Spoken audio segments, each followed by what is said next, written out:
ਸਤਿ ਸ਼੍ਰੀ ਅਕਾਲ। ਲੋਕ ਰਾਣਾ ਚੈਨਲ ਪੰਜਾਬੀ ਦੇਖ ਰਹੇ ਸਾਰੇ ਦਰਸ਼ਕਾਂ ਨੂੰ ਜੀ ਆਇਆਂ। ਮੈਂ ਗੁਰਜਿੰਦਰ ਸਿੰਘ ਭੰਗੂ ਤੇ ਮੇਰੇ ਨਾਲ ਸੀਨੀਅਰ ਪੱਤਰਕਾਰ ਪਰਮਿੰਦਰ ਸਿੰਘ ਰਾਏਪੁਰ। ਪਰਮਿੰਦਰ ਜੀ ਵੈਲਕਮ। ਸਤਿ ਸ਼੍ਰੀ ਅਕਾਲ ਜੀ ਸਾਰਿਆਂ ਨੂੰ। ਧੰਨਵਾਦ ਗੁਰਜਿੰਦਰ ਜੀ। ਪਰਮਿੰਦਰ ਜੀ, ਉਹ ਕੇਂਦਰ ਸਰਕਾਰ ਵੱਲੋਂ ਅਗਨੀਪਥ ਫੈਸਲਾ ਲਿਆ ਗਿਆ ਸੀ, ਉਹ ਅੱਗ ਹੁਣ ਪੰਜਾਬ ਤੱਕ ਆ ਗਈ। ਪੰਜਾਬ ਦੇ ਕਿੰਨੇ ਜ਼ਿਲ੍ਹਿਆਂ ਦੇ ਵਿੱਚ ਪ੍ਰੋਟੈਸਟ ਥਾਂ ਹੋਣ ਲੱਗ ਪਏ। ਜੋ ਹਾਲਾਤ ਦੇਸ਼ ਦੇ ਵਿੱਚ ਸੀ ਉਹਨਾਂ ਹੀ ਹਾਲਾਤਾਂ ਦੀ ਲਪੇਟ ਦੇ ਵਿੱਚ ਹੁਣ ਪੰਜਾਬ ਵੀ ਆ ਵੜਿਆ। ਜਿਹੜਾ ਲਗਾਤਾਰ ਸੈਂਟਰ ਗੌਰਮੈਂਟ ਵੱਲੋਂ ਫੈਸਲੇ ਲਏ ਜਾ ਰਹੇ ਨੇ ਭਾਜਪਾ ਸਰਕਾਰ ਵੱਲੋਂ, ਉਹਦੇ ਵਿੱਚ ਗੁਰਜਿੰਦਰ ਜੀ ਤੁਸੀਂ ਦੇਖਿਆ ਹੀ ਹੈ ਕਿ ਆਮ ਜਨਤਾ ਜਿਹੜੀ ਹੈਗੀ ਉਹ ਲਗਾਤਾਰ ਵਿਰੋਧ ਕਰਦੀ ਹੈ, ਵਿਦਰੋਹ ਕਰ ਰਹੀ ਹੈ, ਸੜਕਾਂ 'ਤੇ ਉਤਰ ਆ ਰਹੀ ਹੈ। ਇੱਦਾਂ ਦੇ ਫੈਸਲੇ ਸਰਕਾਰਾਂ ਜਦੋਂ ਸੈਂਟਰ ਦੇ ਵਿੱਚ ਬੈਠ ਕੇ ਲੈਣ ਲੱਗਦੀਆਂ ਨੇ ਜਿਹੜੇ ਜਨਤਕ ਤੌਰ 'ਤੇ ਜਨਤਾ ਦੇ ਹਿੱਤ 'ਚ ਨਹੀਂ ਹੁੰਦੇ ਜਾਂ ਜਨਤਾ ਦੇ ਆਪਾਂ ਕਹਿ ਲਓ ਕਿ ਵਿਰੋਧ ਵਿੱਚ ਹੁੰਦੇ ਨੇ, ਤਾਂ ਉਹਨਾਂ ਫੈਸਲਿਆਂ ਦਾ ਸਿੱਧਾ ਸੰਬੰਧ ਜਾਂ ਸਿੱਧਾ ਫਾਇਦਾ ਜਿਹੜਾ ਹੈਗਾ ਉਹ ਜ਼ਿਆਦਾ ਕਾਰਪੋਰੇਟ ਘਰਾਣਿਆਂ ਨੂੰ ਹੁੰਦਾ, ਅਤੇ ਜਾਂ ਜਿਹੜੀ ਸੱਤਾ ਧਿਰ ਹੁੰਦੀ ਹੈ ਉਹਨੂੰ ਹੁੰਦਾ ਹੈ। ਕਿਉਂਕਿ ਜਨਤਾ ਦਾ ਵਿਰੋਧ ਕਰਨ ਉਦੋਂ ਹੀ ਉਤਰਦੇ ਜਦੋਂ ਉਹਨੂੰ ਪਤਾ ਲੱਗਦਾ ਕਿ ਇਸ ਤੋਂ ਵੱਡਾ ਨੁਕਸਾਨ ਹੋਰ ਕੋਈ ਹੋਣਾ ਹੀ ਨਹੀਂ। ਪਹਿਲਾਂ 3 ਖੇਤੀ ਕਾਨੂੰਨ ਸੀਗੇ ਉਹ ਹੋਏ, ਫਿਰ ਤੁਸੀਂ ਦੇਖਿਆ ਹੀ ਹੈ ਜਿਹੜਾ ਉਹ ਤੋਂ ਬਾਅਦ ਜਿਹੜਾ ਰੌਲਾ ਚੱਲਿਆ ਧਰਮਾਂ ਦੇ ਨਾਂ 'ਤੇ ਪਖੰਡ ਕਰਕੇ ਬਿਆਨਬਾਜ਼ੀ ਦੇ ਕੇ ਇੱਕ ਦੂਜੇ ਨੂੰ ਲੜਾਉਣ ਦਾ, ਉਦੋਂ ਵੀ ਸੜਕਾਂ 'ਤੇ ਉਤਰਿਆ, ਅਗਜ਼ਨੀ ਹੋ ਗਈ, ਭੰਨ ਤੋੜ ਹੋ ਗਈ ਜੀ। ਅਤੇ ਹੁਣ ਜਿਹੜਾ ਫੈਸਲਾ ਅਗਨੀਪਥ ਵਾਲਾ ਲੈ ਲਿਆ ਕਿ 4 ਸਾਲਾਂ ਵਾਸਤੇ ਭਰਤੀ ਕਰ ਲਓ ਜੀ। ਇਹ ਪਹਿਲਾਂ ਹੁੰਦੀ ਸੀ ਜਦੋਂ ਕਿਤੇ ਜੰਗ ਵਗੈਰਾ ਲੱਗਦੀ ਹੁੰਦੀ ਸੀ ਜਾਂ ਜੰਗ ਦੇ ਅਸਾਰ ਹੁੰਦੇ ਸੀਗੇ, ਉਦੋਂ ਇਸ ਤਰ੍ਹਾਂ ਦੀ ਭਰਤੀ ਐਮਰਜੈਂਸੀ ਦੇ ਤੌਰ 'ਤੇ ਕਰ ਲਈ ਜਾਂਦੀ ਸੀਗੀ, ਆਪਣੀ ਸਮਰੱਥਾ ਵਧਾਉਣ ਨੂੰ, ਫੌਜ ਦੀ ਗਿਣਤੀ ਵਧਾਉਣ ਵਾਸਤੇ, ਜੰਗ ਲੜਨ ਵਾਸਤੇ ਤਿਆਰੀ ਵਾਸਤੇ ਹੁੰਦੀ ਸੀ। ਪਰ ਹੁਣ ਤਾਂ ਜਿਹੜਾ ਹੈਗਾ ਇਹ ਟੈਂਪਰੇਰੀ ਤੌਰ 'ਤੇ ਕਰਕੇ ਜਿਹੜਾ ਕਹਿ ਸਕਦੇ ਹਾਂ ਕਿ ਆਪਾਂ ਕਿ ਨੌਜਵਾਨੀ ਦਾ ਧਿਆਨ ਭਟਕਾਉਣ ਵਾਸਤੇ, ਜਾਂ ਇਹਦੇ ਪਿੱਛੇ ਜਿਹੜੇ ਸਿਆਣੇ ਵਿਦਵਾਨ ਨੇ ਉਹ ਮਕਸਦ ਕੁਛ ਹੋਰ ਦੱਸਦੇ ਨੇ। ਅਜੀਤ ਡੋਵਾਲ ਦਾ ਜਿਹੜਾ ਬਿਆਨ ਹੈ ਉਹਨੂੰ ਬਕਾਇਦਾ ਤੌਰ 'ਤੇ ਨਸ਼ਰ ਕੀਤਾ ਜਾ ਰਿਹਾ ਹੈ, ਜਿਹੜਾ ਉਹ ਕਹਿੰਦਾ ਕਿ ਆਉਣ ਵਾਲੇ ਸਮੇਂ ਦੇ ਵਿੱਚ ਜਿਹੜਾ ਪੰਗਾ ਬਾਹਰੋਂ ਨਹੀਂ ਅੰਦਰੋਂ ਪੈਣਾ, ਉਹਨੂੰ ਕੰਟਰੋਲ ਕਰਨ ਵਾਸਤੇ ਕਿਤੇ ਨਾ ਕਿਤੇ ਜਿਹੜੀ BJP ਹੈ ਉਹ ਇੱਕ ਤਰ੍ਹਾਂ ਦਾ ਐਂ ਕਹਿ ਸਕੋਗੇ ਆਪਣਾ ਗਰੁੱਪ ਤਿਆਰ ਕਰ ਰਹੀ ਹੈ। ਹਾਲਾਂਕਿ ਬਾਰ ਇਹ ਕਿਹਾ ਜਾ ਰਿਹਾ ਕਿ ਇਹਨਾਂ ਨੂੰ ਰਿਆਇਤ ਦਿੱਤੀ ਜਾਊਗੀ, ਸਹੂਲਤਾਂ ਦਿੱਤੀਆਂ ਜਾਣਗੀਆਂ। ਅੱਜ 10% ਰਿਜ਼ਰਵੇਸ਼ਨ ਦਾ ਵੀ ਆ ਗਿਆ ਕਿ 10% ਰਾਖਵਾਂਕਰਨ ਵੀ ਦਿੱਤਾ ਜਾਊਗਾ ਹੋਰ ਨੌਕਰੀਆਂ 'ਚ। ਲੇਕਿਨ ਜਿਹੜੇ ਬਾਕੀ ਦੇ ਜਿਵੇਂ 25% ਨੂੰ ਤਾਂ ਕਹਿਤਾ ਭਰਤੀ ਦੇ ਕੇ 75% ਹੈ ਜਿਹੜੇ ਉਹ ਕਿੱਥੇ ਜਾਣਗੇ, ਕੀ ਕਰਨਗੇ, ਉਹਨਾਂ ਦਾ ਕੀ ਕੀਤਾ ਜਾਊਗਾ, ਉਹਨਾਂ ਨੂੰ ਕਿਵੇਂ ਯੂਜ਼ ਕਰਿਆ ਜਾਊਗਾ, ਇਹ ਚੀਜ਼ਾਂ ਸਾਰੀਆਂ ਸਵਾਲ ਨੇ। ਇਹਨਾਂ ਦਾ ਜਵਾਬ ਕਿਸੇ ਨੂੰ ਨਹੀਂ ਮਿਲ ਰਿਹਾ। ਹੁਣ ਲਗਾਤਾਰ ਪੰਜਾਬ ਦੇ ਵਿੱਚ ਤਾਂ ਤੁਸੀਂ ਦੇਖਿਆ ਹੀ ਹੈ ਕਿ ਕਿੱਡਾ ਵੱਡਾ ਬੇਰੁਜ਼ਗਾਰੀ ਦਾ ਬੜਾ ਪਹਾੜ ਖੜਾ ਹੋਇਆ, ਲੋਕ ਬਾਹਰ ਹਿਜਰਤ ਕਰ ਰਹੇ ਨੇ।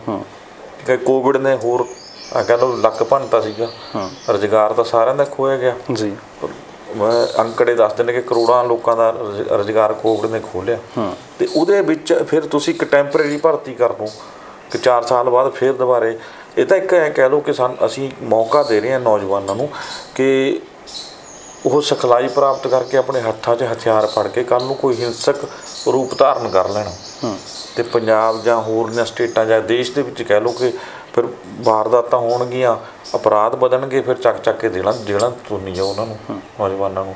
ਇਹ ਸਾਰਥਕ ਕੋਈ ਪੱਕਾ ਹੱਲ ਤਾਂ ਹੈ ਨਹੀਂ। ਰੁਜ਼ਗਾਰ ਦਾ ਰੈਗੂਲਰ ਤੌਰ 'ਤੇ ਦਿੱਤਾ ਜਾਣਾ ਚਾਹੀਦਾ ਨਾ, ਜਿਹੜਾ ਸਰਕਾਰੀ ਤੌਰ 'ਤੇ ਭਰਤੀ ਹੈ ਉਹ ਜੋ ਪ੍ਰੋਸੀਜਰ ਹੈਗਾ ਉਸੇ ਦੇ ਤਹਿਤ ਦਿੱਤਾ ਜਾਣਾ ਚਾਹੀਦਾ, ਨਾ ਕਿ ਇਹ ਕਿ ਵੀ 4 ਸਾਲ ਦੀ ਭਰਤੀ ਕਰ ਤੋਂ ਉਹ ਤੋਂ ਬਾਅਦ ਫਿਰ ਬੇਰੁਜ਼ਗਾਰੀ ਦਾ ਫਿਰ ਉਮਰ ਵੀ ਨਹੀਂ ਰਹਿੰਦੀ, ਨਾ ਤਿਆਰੀਯੋਗ ਰਹਿੰਦਾ ਕੋਈ।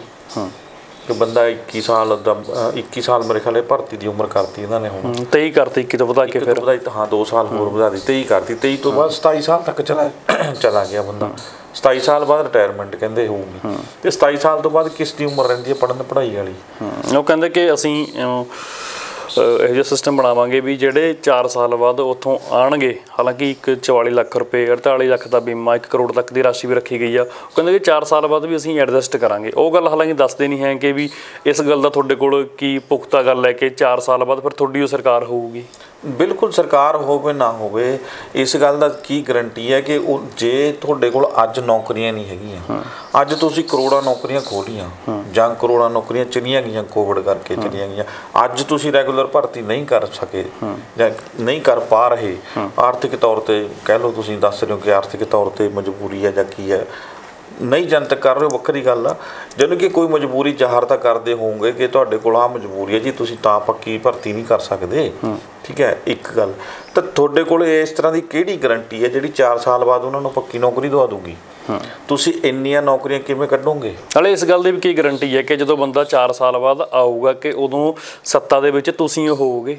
ਹਾਂ ਬਿਲਕੁਲ ਕੋਈ ਗਰੰਟੀ ਨਹੀਂ। ਨਾਲੇ ਇੱਕ ਗੱਲ ਹੋਰ ਹੈ, ਆਉਣ ਵਾਲੇ 1.5 ਸਾਲ ਦੇ ਵਿੱਚ ਪ੍ਰਧਾਨ ਮੰਤਰੀ ਮੋਦੀ ਦਾ ਇਹ ਬਿਆਨ ਹੈ ਕਿ ਆਉਣ ਵਾਲੇ 1.5 ਸਾਲ ਦੇ ਵਿੱਚ 10 ਲੱਖ ਨੌਕਰੀਆਂ ਜਿਹੜੀਆਂ ਹੈਗੀਆਂ ਉਹ ਅਸੀਂ ਦੇਣੀਆਂ ਨੇ। ਹਾਲਾਂਕਿ ਵਾਅਦਾ 2 ਕਰੋੜ ਦਾ, ਹਾਂ 1 ਸਾਲ ਦੇ ਵਿੱਚ 2 ਕਰੋੜ ਦੇਵਾਂਗੇ, ਉਹ ਰੁਜ਼ਗਾਰ ਪੈਦਾ ਕਰਾਂਗੇ। ਹਾਂ 10 ਲੱਖ ਨੌਕਰੀਆਂ ਚਲੋ ਮੰਨ ਲਓ ਅਸੀਂ ਕਹਿੰਦੇ ਕਿ ਕਰੋੜ ਵਾਲਾ ਵਾਅਦਾ ਵੀ ਛੱਡੋ, ਪਿੱਛੇ ਛੱਡੋ, 10 ਲੱਖ ਨੌਕਰੀਆਂ 1.5 ਸਾਲ 'ਚ ਦੇ ਦਿੱਤੀਆਂ, 4 ਸਾਲ ਬਾਅਦ ਫਿਰ ਕਿੰਨੀਆਂ ਨੌਕਰੀਆਂ ਦੇਣਗੇ?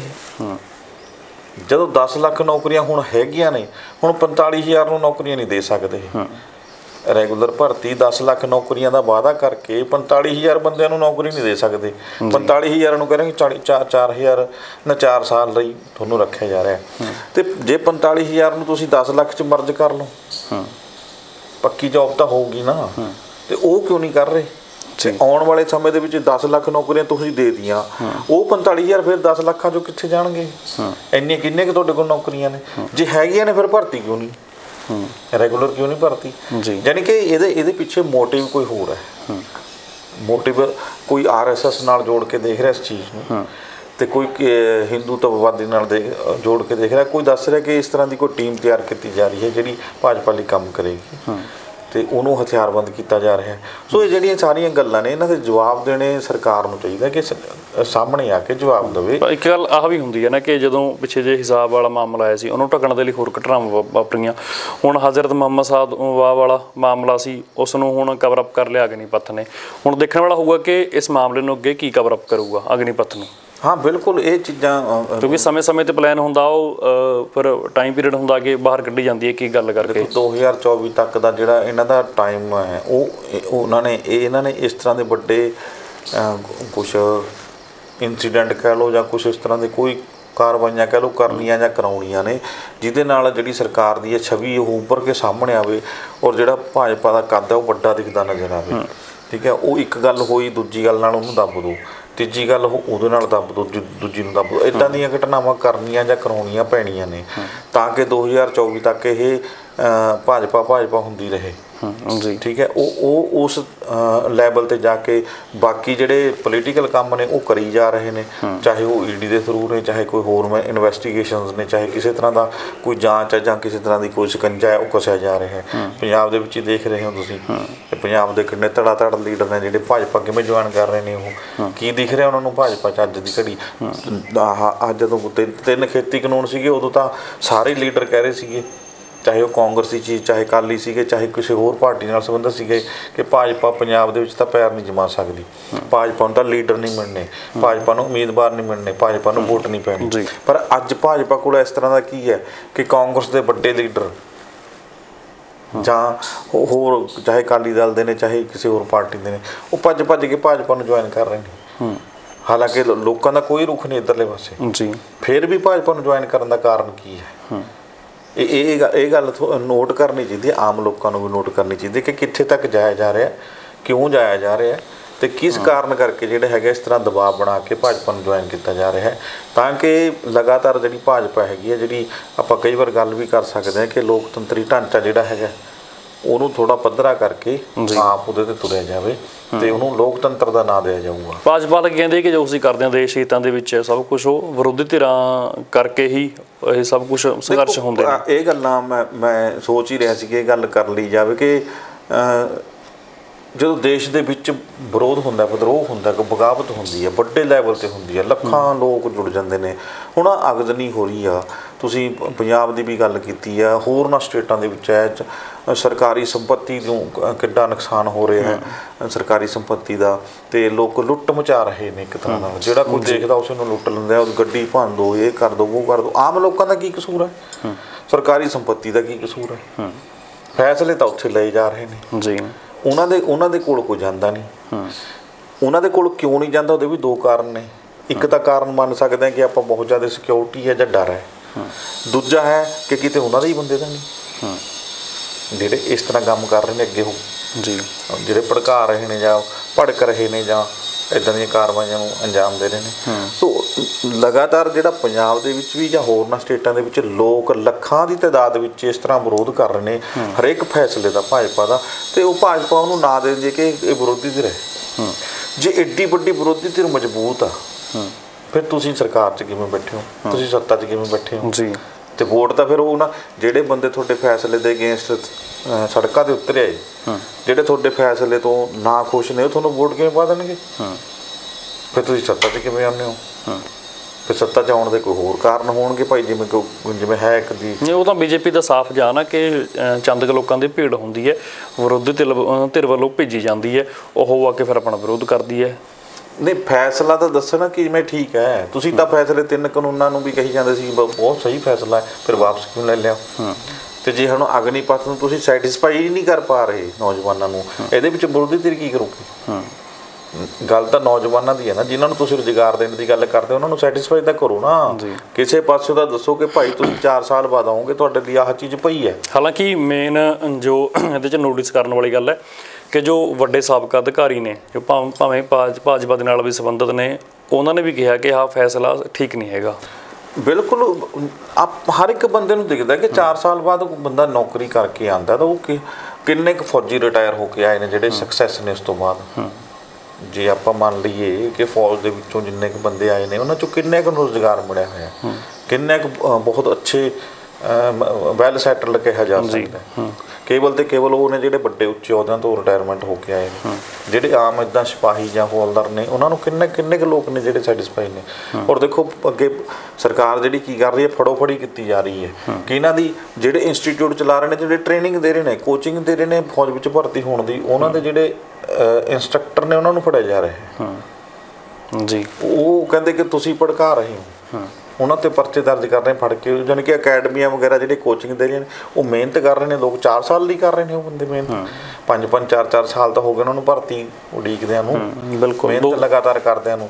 ਤੇ ਜੇ ਉਹਨਾਂ ਨੂੰ ਤੁਸੀਂ ਲੱਗਿਆ ਕਿ ਨੌਕਰੀ ਮਿਲਣੀ ਹੈ, ਹੁਣ 4 ਸਾਲ ਲਈ ਕਰਨੇ, ਜਿੰਨੀ ਦੇਰ 2-2 2.5 ਸਾਲ ਉਹ ਤਿਆਰੀ ਕਰਦੇ ਨੇ। ਪਿਛਲੇ 2 ਸਾਲ ਕੋਵਿਡ ਦੇ ਦੌਰਾਨ ਤਾਂ ਕੋਈ ਭਰਤੀ ਹੋਈ ਨਹੀਂ ਹੈਗੀ। 5 ਸਾਲ ਹੋ ਗਏ ਤੁਹਾਨੂੰ ਬੈਠਿਆਂ ਨੂੰ। 5 ਸਾਲ ਹੋ ਗਏ, 4 ਸਾਲਾਂ ਲਈ ਭਰਤੀ, 5 ਸਾਲ ਦੀ ਮਿਹਨਤ, 4 ਸਾਲ ਦੀ ਨੌਕਰੀ। ਇਹ ਪੈਨਸ਼ਨ ਵੀ ਖਤਮ ਕਰਨਾ ਚਾਹੁੰਦੀ ਹੈ ਨਾ ਸਰਕਾਰ।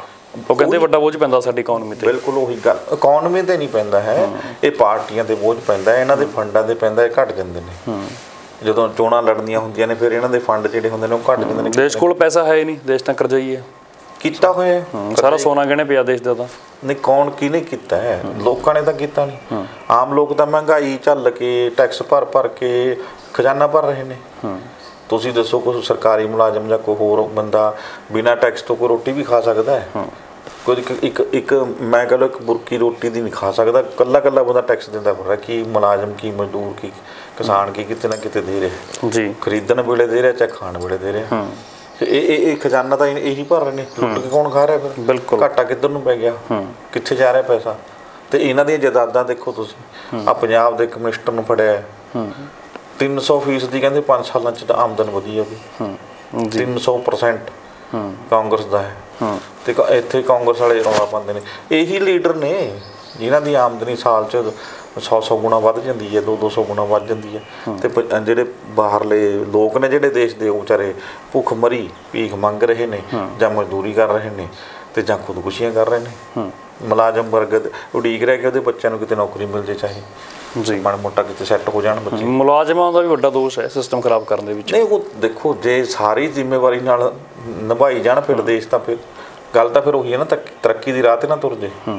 ਹਰੇਕ ਬੰਦਾ ਸਰਕਾਰੀ ਮੁਲਾਜ਼ਮ ਛੋਟੇ ਤੋਂ ਲੈ ਕੇ ਵੱਡੇ ਤੱਕ ਜੇ ਇਮਾਨਦਾਰੀ ਨਾਲ ਨੌਕਰੀ ਕਰ ਲਵੇ, ਬਹੁਤ ਸਿਸਟਮ ਚੇਂਜ ਹੋ ਸਕਦਾ, ਸਿਸਟਮ ਸਹੀ ਹੋ ਸਕਦਾ। ਪਰ ਭਾਜਪਾ ਤਾਂ ਪਰਮਿੰਦਰ ਜੀ ਇਸੇ ਗੱਲ ਤੇ ਅੜੀ ਹੋਈ ਹੈ ਨਾ ਕਿ ਜੋ ਸਾਡਾ ਫੈਸਲਾ ਹੁੰਦਾ ਉਹ ਦੇਸ਼ ਹਿੱਤਾਂ ਦੇ ਵਿੱਚ ਫੈਸਲਾ ਹੁੰਦਾ। ਅਸੀਂ ਜੋ ਫੈਸਲੇ ਕਰਦੇ ਹਾਂ ਉਹ ਅਸੀਂ ਸੰਸਾਰ ਦੀ ਨੀਤੀਆਂ ਨੂੰ ਸਮਝ ਕੇ ਸਾਡਾ ਦੇਸ਼ ਅੱਗੇ ਕਿਵੇਂ ਵਧੂਗਾ ਫਿਰ ਅਸੀਂ ਉਹ ਫੈਸਲਾ ਲੈ ਕੇ ਆਉਂਦੇ ਹਾਂ। ਹੋ ਸਕਦਾ ਉਹ ਕਹਿੰਦੇ ਕਿ ਵੀ ਅਜੇ ਐਡਵਾਂਸ ਨਹੀਂ ਉਸ ਤਰ੍ਹਾਂ ਦੀ ਮੈਂਟੈਲਿਟੀ ਹੈਗੀ ਕਿ ਅਸੀਂ ਸਮਝ ਪਾਈਏ ਉਹਨਾਂ ਗੱਲਾਂ ਨੂੰ। ਸਰਕਾਰ ਕਹਿੰਦੀ ਹੈ ਲੋਕ ਸਮਝ ਪਾਉਣ, ਪਰ ਆਹ ਫੈਸਲੇ ਸਮਾਂ ਪਾ ਕੇ ਪਤਾ ਲੱਗੂਗਾ ਕਿ ਆਹ ਚੰਗੇ ਫੈਸਲੇ ਸੀ ਦੇਸ਼ ਹਿੱਤਾਂ ਦੇ ਲਈ।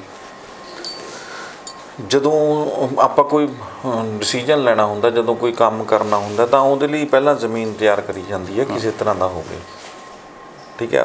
ਉਹ ਚੀਜ਼ ਜਦੋਂ ਤੁਸੀਂ ਆਪ ਹੀ ਮੰਨ ਰਹੇ ਹੋ ਕਿ ਮੈਂਟੈਲਿਟੀ ਇੱਦਾਂ ਦੀ ਨਹੀਂ ਹੈਗੀ, ਤੁਸੀਂ ਉਸ ਤਰ੍ਹਾਂ ਦੀ ਨਾ ਸਟੱਡੀ ਵਾਲੇ ਪਾਸੇ ਧਿਆਨ ਦਿਆ, ਨਾ ਉਸ ਤਰ੍ਹਾਂ ਨਾਲ ਲੋਕਾਂ ਨੂੰ ਸਮਝਾਇਆ, ਨਾ ਉਸ ਤਰ੍ਹਾਂ ਦਾ ਸਿਸਟਮ ਤਿਆਰ ਕੀਤਾ ਜਾ ਰਿਹਾ ਹੈ, ਅਤੇ ਤੁਸੀਂ ਫੈਸਲੇ ਪਹਿਲਾਂ ਹੀ ਉਸ ਤਰ੍ਹਾਂ ਦੇ ਲੈ ਲਓ।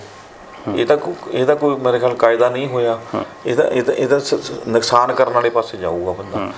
ਪਹਿਲਾਂ ਉਸ ਬਾਰੇ ਲੋਕਾਂ ਦੇ ਵਿੱਚ ਪ੍ਰਚਾਰਿਆ ਜਾਵੇ, ਜਿਹੜੇ ਦੇਸ਼ ਦੇ ਵਿੱਚ ਕੋਈ ਇਸ ਤਰ੍ਹਾਂ ਦਾ ਸਿਸਟਮ ਹੈ ਉਹਦੇ ਬਾਰੇ ਦੱਸਿਆ ਜਾਵੇ, ਉਹਦੀ ਇਕੋਨਮੀ ਬਾਰੇ ਦੱਸਿਆ ਜਾਵੇ, ਉਹਦੀ ਜਿਹੜੀ ਆਪਾਂ ਪਰਸੈਂਟੇਜ ਹੈ ਉਹਦੇ ਆਪਾਂ ਰੁਜ਼ਗਾਰ ਦੇਣ ਦੀ ਸਰਕਾਰ ਦੀ ਉਹ ਦੱਸੀ ਜਾਵੇ, ਉੱਥੋਂ ਦੀ ਪਾਪੂਲੇਸ਼ਨ ਦੱਸੀ ਜਾਵੇ, ਕਿੰਨੀ ਪਾਪੂਲੇਸ਼ਨ ਹੈ, ਕਿੰਨੇ ਬੱਚੇ ਕਿਹੜੀ ਹਾਇਰ ਸੈਕੰਡਰੀ ਜਾਂ ਸੈਕੰਡਰੀ ਪਾਸ ਕਰਦੇ ਹਰ ਸਾਲ ਨਿਕਲਦੇ ਨੇ, ਅਤੇ ਕਿਹੜੇ ਕਿੱਤੇ ਨੂੰ ਕਿਹੜੇ ਨੂੰ ਉਹ ਅਪਣਾਉਂਦੇ ਨੇ, ਅਤੇ ਭਾਰਤ ਦੇ ਵਿੱਚ ਕੰਪੈਰੀਜ਼ਨ, ਕਿਉਂਕਿ ਭਾਰਤ ਨਾਲ ਤੁਸੀਂ ਤੁਲਨਾ ਕਰ ਰਹੇ ਹੋ ਉਸ ਦੇਸ਼ ਦੀ, ਤਾਂ ਭਾਰਤ ਦੀ ਤੁਲਨਾ ਵੀ ਕਰੋ ਕਿ ਸਾਡੇ ਦੇਸ਼ 'ਚ ਕਿੰਨੀ ਪਾਪੂਲੇਸ਼ਨ ਹੈ ਅਤੇ ਕਿੰਨੇ ਪਾਸ ਆਊਟ ਹੁੰਦੇ ਨੇ ਇੱਥੋਂ ਹਰ ਸਾਲ, ਕਿੰਨੇ ਨੌਜਵਾਨਾਂ ਨੂੰ ਰੁਜ਼ਗਾਰ ਚਾਹੀਦਾ, ਕਿਹੜੇ ਕਿੱਤੇ 'ਚ ਜਾਂਦੇ ਨੇ, ਉਹਦੇ ਨਾਲ ਜਾ ਕੇ ਲੋਕਾਂ ਦੇ ਸਾਹਮਣੇ ਰੱਖੋ।